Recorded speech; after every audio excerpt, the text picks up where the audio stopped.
સમાચારની શરૂઆત કરીએ તો સમાચાર અમરેલીથી સામે આવી રહ્યા છે, જેમાં અવધ રેસ્ટોરન્ટના પાર્સલમાંથી જીવાત નીકળી છે। ગ્રાહક દ્વારા ફૂડ વિભાગને જાણ કરવામાં આવી તો આ અંગે ફૂડ વિભાગને જાણ કરવામાં આવી છે। ફૂડ ઇન્સ્પેક્ટરની ટીમના અવધ રેસ્ટોરન્ટમાં દરોડા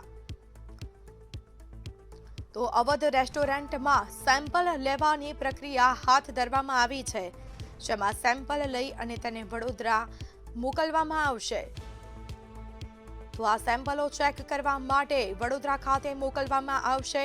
જીવાત બાબતે ફૂડ વિભાગ રેસ્ટોરન્ટને નોટિસ આપશે તો ફૂડ વિભાગ દ્વારા કાર્યવાહી કરવામાં આવી છે। ગ્રાહકો દ્વારા ફૂડ વિભાગને જાણ કરવામાં આવી હતી, જેમાં ફૂડ ઇન્સ્પેક્ટરની ટીમે અવધ રેસ્ટોરન્ટમાં દરોડા પાડ્યા હતા, તપાસ કરી હતી અને અન્ય જે ખાદ્ય પદાર્થનો જે જથ્થો હતો તેની પણ તપાસ કરવામાં આવી છે અને નમૂના પણ લેવામાં આવ્યા છે। સેમ્પલ લેવાની પ્રક્રિયા પણ હાથ ધરવામાં આવી અને આ તમામ જે સેમ્પલો છે તેને વડોદરા ખાતે મોકલવામાં આવશે।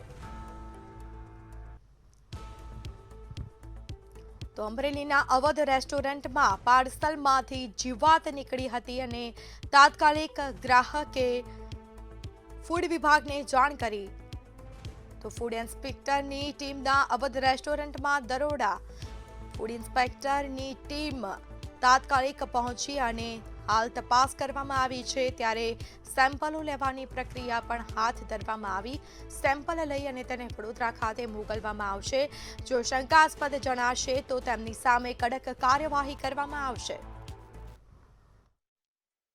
પાર્સલ ખોલ્યું તો એમાં છાશમાં મને કંઈક કાળું દેખાણું ઉપર જીવડા જેવું, એટલે મેં પેલા એનું વિડીયો રેકોર્ડિંગ લીધું, પછી મેં છાશ તપેલીમાં કાઢી એનું વિડીયો રેકોર્ડિંગ લીધું હતું। પણ આ તો આપણા સેહત માટે હાનિકારક વસ્તુ થાય, કારણ કે એ માખી નહોતી, કાંઈક ઝેરી જીવડા જેવું હતું। કયું જીવડું છે આપણને નથી ખબર, બરોબર। એટલે આમાં કદાચ સબ્જીમાં આવી ગયો તો દેખાય નહીં, કોઈ ન દેખાય, મને નહીં, કોઈ નથી દેખાવાનું।